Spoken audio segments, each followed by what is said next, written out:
Good morning to all of you in the session on protective coatings and corrosion of materials. Myself, Dr. Neeraj Kumar from the Central University of Rajasthan, India. I will be the chair of this session, and in this session we would have two talks. First one is the invited talk or the keynote talk, and the second one we have oral talk. So the first talk is by Dr. Kiryl Yasakau. Before I invite Dr. Yasakau, let me introduce him to the audience. Dr. Yasakau is an auxiliary researcher at the Materials and Ceramic Engineering Department, University of Aveiro, Portugal. Dr. Yasakau graduated in chemistry from Belarusian State University, Minsk, Belarus in 2003. He obtained a master's degree in chemistry, physical chemistry in 2004 from the same university. In 2011, he received his PhD degree in materials science from the University of Aveiro, Portugal. Dr. Yasakau is a co-author of 31 publications, 3 book chapters, and 2 patents. Dr. Yasakau is an active reviewer of applied surface science and surface coatings technology journals. Present scientific interests of Dr. Yasakau include development of nanostructured salt gel coatings and self-healing coatings for active corrosion protection of metals, corrosion protection of aluminium, iron-based, magnesium alloys, and pure metals, application of SPM microscopy for studying localized corrosion activity of metals and properties of oxide films on aluminium and magnesium alloys. The title of today's talk of Dr. Yasakau is Localized Corrosion at Zinc-Galvanized Surface and Corrosion Prevention Strategies. Dr. Yasakau, please. Okay, thank you. Thank you for the introduction. Thank you very much for attending my talk. As has been mentioned before, it's related to localized corrosion at zinc-galvanized surface coatings and the corrosion prevention strategies. I will organize my talk in the following outline. So first, I will briefly give the introduction to the state of the art of galvanizing and corrosion protection. Then I will discuss some aspects of localized corrosion at the zinc surfaces in a cut-edge configuration and in the plane configuration, and then I present some recent results in the project, in Marie Curie project, which we currently fulfill in our university in collaboration with Germany and other countries. So the corrosion subject is important because the loss which we obtain from corrosion is huge, and it occupies hefty amount of the funds that we spend to fight corrosion. Therefore, the corrosion prevention strategies are important to decrease the losses and improve the safety, viability, long-term stability of construction materials. In an essence, when we talk about corrosion of steel as being one of the most used industrially used materials for construction and structural applications, we can go down to electrochemical processes which occur naturally on the metal surface. The main perpetrator in the corrosion of steel is oxygen and water. So the half reaction of oxygen reduction, as you can see here, is has a very high potential, electrochemical potential, and having the very low electrochemical potential of iron oxidation, we form a galvanic element, and that galvanic element drives the dissolution and corrosion of steel, causing severe consequences. So the nature of corrosion is galvanic. Now, corrosion prevention strategies of course, engineers are smart. They elaborated various protection mechanisms, various protection strategies, which are listed on the left side here. They include metallizing, hot dip galvanizing, continuous galvanizing, interplating, zinc-rich paints, organic coatings, etc. Well, coatings and the organic coatings, they usually contribute to barrier protection, which means that if you have corrosion species that can attack metallic surface, the role of top coat or organic basic coating is to shield these corrosion species. But in the case of the metallic coatings, we have some sort of different mechanism of protection, and it involves also galvanic nature. If we apply a metal layer on the steel, which has a lower standard reduction potential, then we have a galvanic couple which acts otherwise compared to the corrosion case described above. So in this case, a coating that we apply that is more electrochemically active will oxidize, and this oxidation will prevent corrosion of steel substrate. Such coatings last for many years and are very easy to make. The other strategy, of course, is to include organic coatings with the metallic powder distributed inside the coating, which can galvanically connect to the base steel metal and make a galvanic protection of steel. So when we talk about the galvanizing, it's quite a huge industrial process and involves many stages, but the ultimate result is that we get another metal coating on the steel substrate. And by varying different parameters, we can obtain different thickness, different microstructure, etc. of these galvanizing coatings. So in the first part of my talk, I will present some localized studies using atomic force microscopy on how localized corrosion develops on zinc galvanizing layers. So the two principal materials that, I will present are the following. It's zinc galvanized steel. So we use basically a pure zinc coating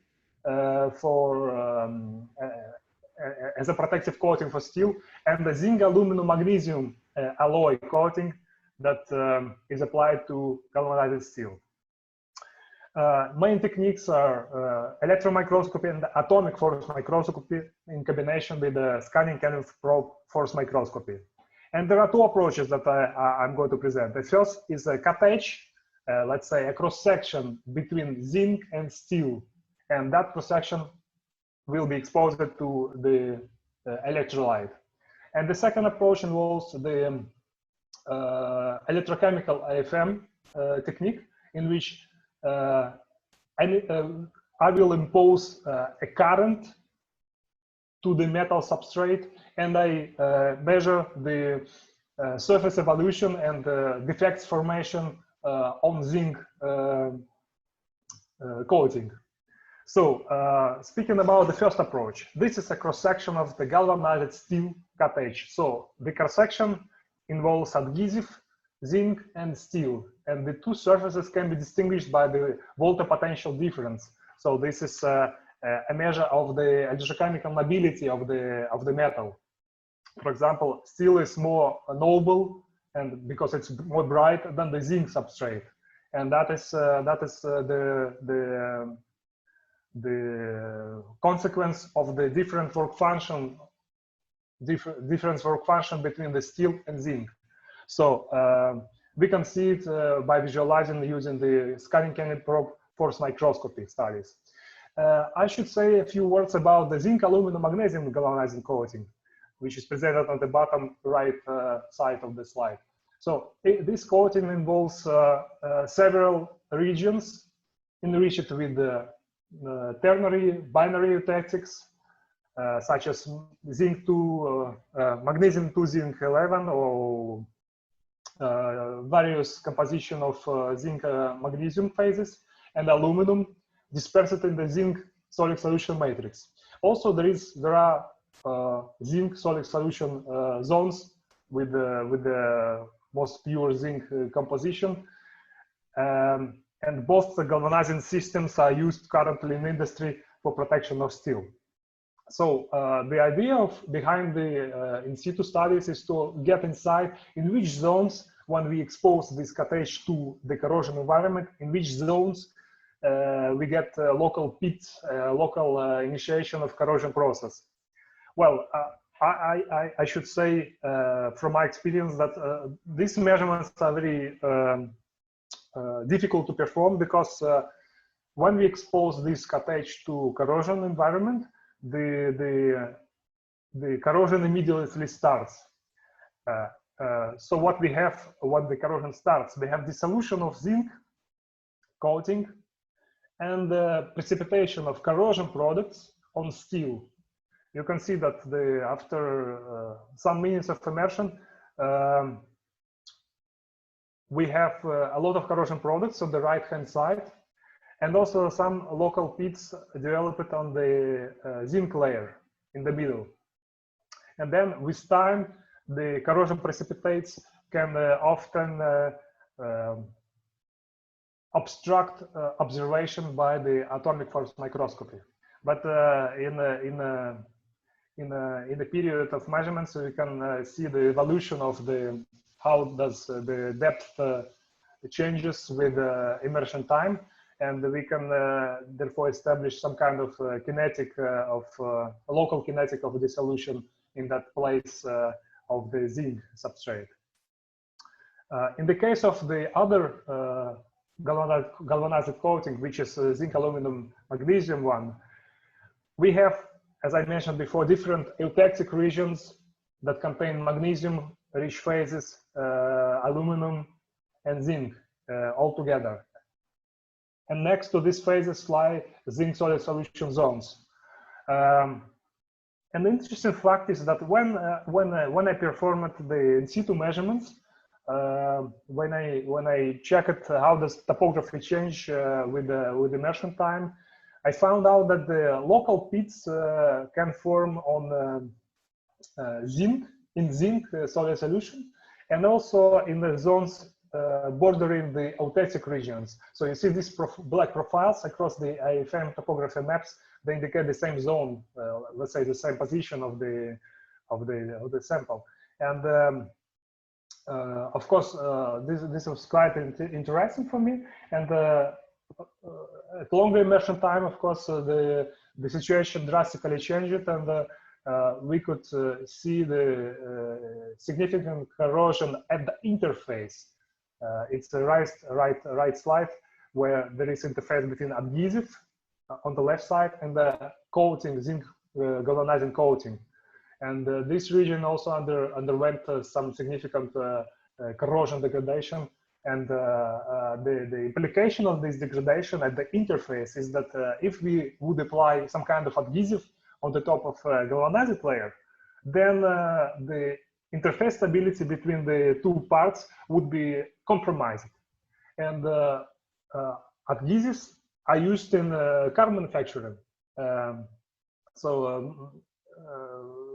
Many joints in cars are made of magnesium, are made of using adhesives in order to get benefits of stress distribution and other things provided by adhesive layers. So if there is some undermining between adhesive and the steel, then there is a problem. And so this was the motivation behind these studies. Of course, these corrosion, localized corrosion effects were not only that I observed, and in some hefty quantity of cases, I just got corrosion precipitates which just cover all the studying surface without giving particularly much information, useful information for making some kind of conclusions. Well, And then the thing I decided to refine a little bit the approach and use the second approach, which is described here. So I measured the potential of galvanic couple between the steel and zinc galvanizing coatings, and decided on which potential I should apply to force the coating to dissolve. And this potential. It's about minus 0.9 something volts.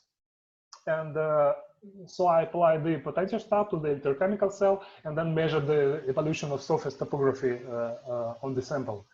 And these are the results. So the first and the second images are the topography and the voltage potential of the surface. So the voltage potential shows that the values are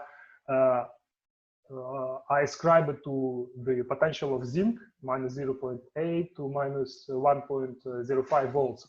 So this is pretty much close to what would I expect give a zinc surface. And then upon immersion, local pits were immediately appearing on the surface. Of course, it took some time to make a map, but the origin of these pits was not consistent with the distribution of voltage potential. So you see there are darker zones on this middle map, or there are brighter zones, and so there is no apparent correlation between these different zones on where local pits would appear. So the interesting thing is that these local pits appeared only after switching to the current driven mode, to the switching on the potential start actually. So only after making polarization, then we would get this localized corrosion, as you can see on this slide. And so the kinetics was how does the level change with time was presented here, and we can see that the coatings they dissolve and continuously, and corrosion is accelerated with time. So the microstructural observation after this exposure leads us to see that all the coating was somehow corroded down to steel substrate, which is the red signal on this EDS map. And so as long as you have leftovers of zinc, the zinc would preferably dissolve upon anodic polarization of the zinc metal. So a different case is presented by the zinc magnesium aluminum galvanizing coating. We can see also these eutectic regions, which are marked with the dashed lines. And upon applying the potential difference, we can see, although it's not, the corrosion products did influence the acquisition of topography, but the general notion is that the middle zone started to dissolve. But dissolution didn't continue only in this ternary eutectic zone, but it also came in the zinc solid solution zone on the left side of the image. So the graph shows the dissolution of eutectics, yes, but also the zinc solid solution on the left side of the graph shows also depression of the height, and also localized corrosion attack on the zinc zinc solid solution zone. And the zinc localized corrosion was also observed in the cupped edges case that was described before. And so basically these measurements, the independent measurements, prove that both eutectic phases and zinc solid solution phases undergo localized corrosion attack during the galvanic coupling with a more noble metal such as iron, or upon inducing polarization, artificial polarization using potential stat. So, and you can see that the dissolution is visible on the eutectic zones, and also there are pits in the zinc solid solution zone, very visible on this middle bottom slide, bottom image. So this is like a background for the need of zinc protection when needed, of course. And also, yeah, here we can see clearly that the local corrosion went down to the metal, to the red iron. Describe it on this SEM PBS mapping. And here is another case that I studied. It's when we make a galvanizing coating, of course, we have crystallites and the grain forming on the surface. And somehow you can obtain some kind of segregation of different impurities in the grain boundaries. And these impurities you can see on the SKP-FM map, which shows the higher volta potential difference in the grain boundary compared to the bulk grains. And also you can see the same effect, albeit not that clear, on the zinc, aluminum, magnesium galvanizing coatings. So there are eutectic regions which have a lower potential, volta potential, and that means that they would be electrochemically more active in galvanic coupling with different metals, or more noble metallic phases. So when we expose this system with grain boundaries and with eutectic regions to an electrolyte, we can see the corrosion in a localized corrosion attack at the grain boundaries in the case of zinc galvanizing coatings, and also preferential dissolution of eutectic regions in the case of zinc, aluminum, magnesium galvanizing coating. And so the weak spots, of course, eutectic regions, they are the weak spots for this type of coating, and we should pay attention to how to change the microstructure and change the localized corrosion and corrosion in general of this type of coating. So speaking about the preliminary information that I just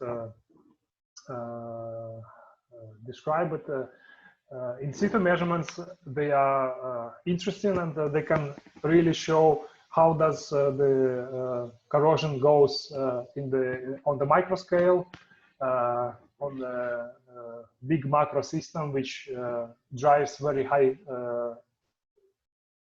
currents. So the local corrosion attack was identified and correlated with the presence of zinc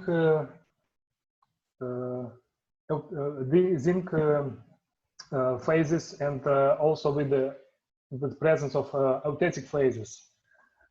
And the mechanism of this corrosion is simple, is down to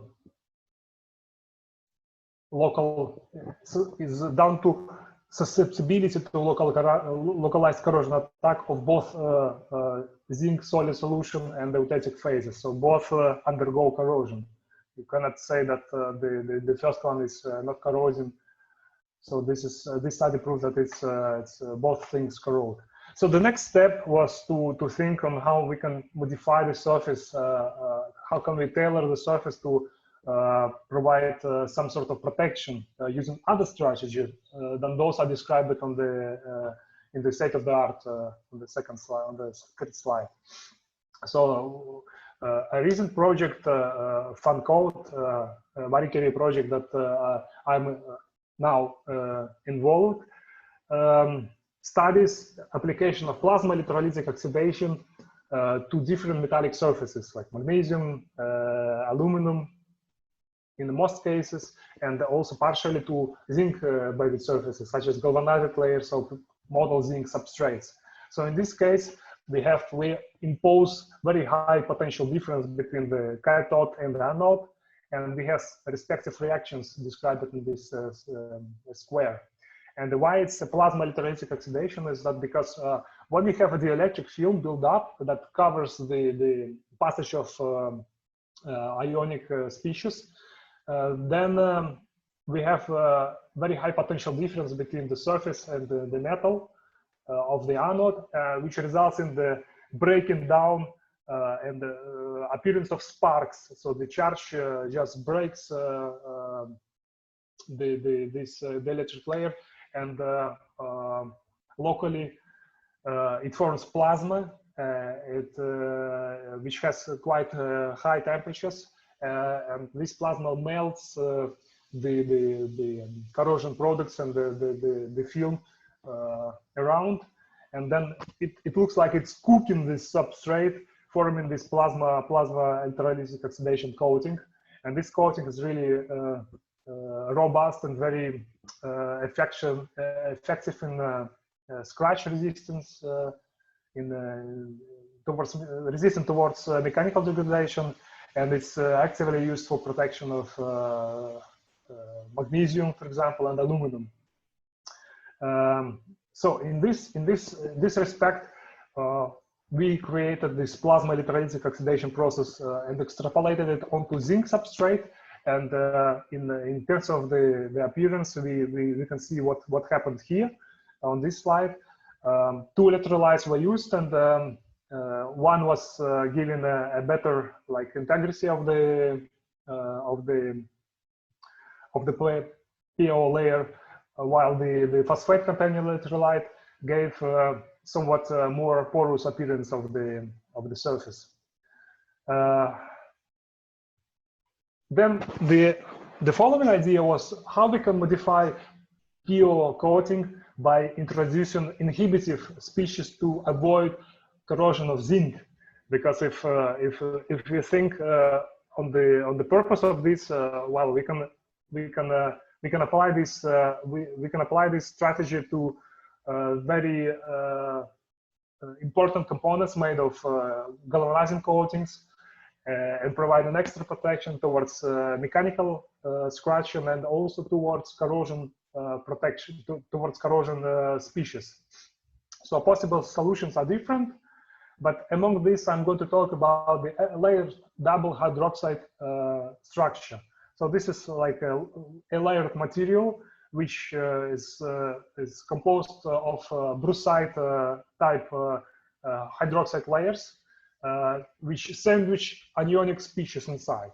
And so these anionic species can be active inhibitive species. Inhibitor is a component which can affect electrochemical processes on the metal surface in such a way to decrease electrochemical process or to block electrochemical process from happening on the surface. So the role of inhibitor is to provide a protection to the metal, and we can put this inhibitor inside this structure. And then the idea was to see if we put this inhibitor, what would happen to corrosion of this metal surface. And this is an example. So the control sample made of pure zinc, and the sample coated with the layer double hydroxide coating, and we can see this ionic current densities. So this technique is called scanning vibration electrode technique, and it measures the fluxes of positive charged or negatively charged ions which come towards metal surface or coming outside of metal surface. So red thing on this diagram, on this graphs, represent the anodic currents, positive ions of zinc 2+, which go outwards from the metal surface. So this means that we have significant corrosion. But in the case of the layer double hydroxide coating with inhibitor, we have very passive surface which doesn't give any electrochemical response which we could measure. So the effectiveness of this approach is established, and we try to grow these LDH coatings on PO coated samples. So the XRD patterns show that the growth process of LDH is different on whether we use one or another type of electrolytes. For example, on phosphates, phosphate aluminoid electrolyte, figure 2, we don't have this LDH phase appearing. While in the case of only aluminate-based electrolyte, we have an LDH phase. And that is important to the next objectives, which would include the incorporation of inhibitive species to LDH structure, which is deposited in the PO coatings. So in terms of microstructure, we also see the changes upon the modification of the PO coatings. We have LDH flake-collab structure visible on in the case of aluminate based PO, and also no such a phase in the case of aluminate phosphate PO. And the work is ongoing, and we are currently investigating how we can put inhibitors inside these layer double hydroxide coatings, and research is still being done. So I gave examples on how we can measure the local corrosion initiation in this industrial type zinc galvanizing coatings. So I demonstrated that we can adjust the corrosion protection strategy by combining different protective films, such as plasma electrolytic oxidation, oxidic films, and layered double hydroxide carrier for inhibitive species. And well, in the last slide, I would like to give my thanks to the projects that founded part of this research, and to some people that to whom I collaborated in these projects. Well, with this, I'm concluding my talk, and I'm going to take my picture next to this slide. Okay. Yeah. Thank you very much. Now we can have questions.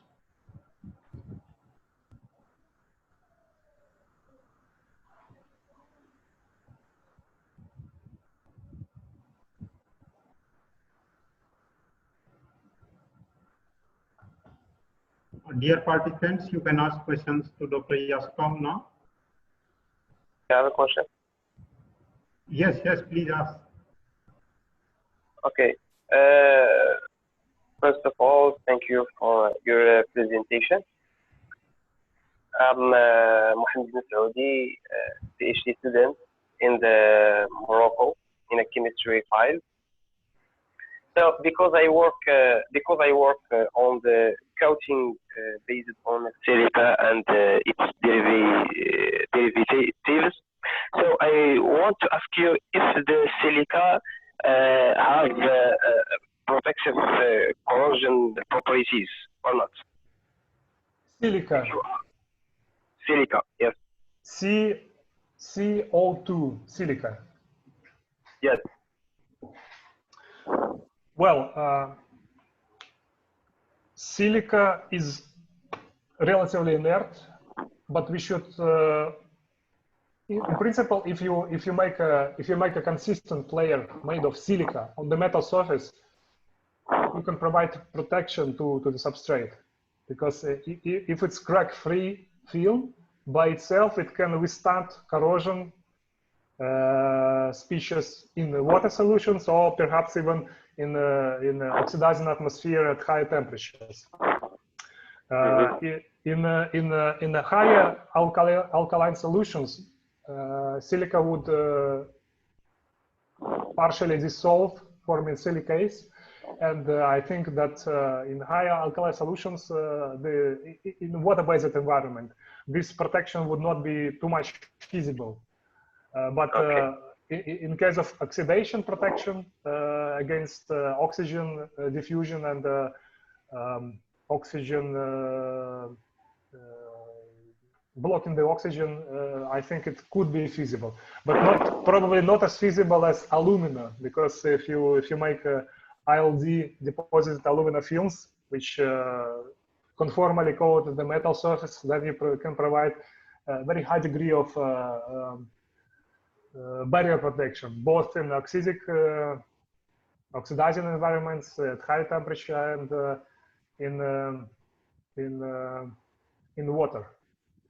But of course, yeah, there are limitations such as pH, stability region of alumina in water, and also the thermal expansion of substrate in alumina that can result in appearance of cracks, and that will compromise your protection.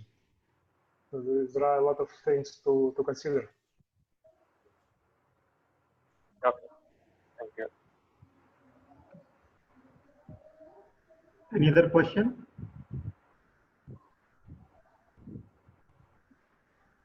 Any other question from the participants?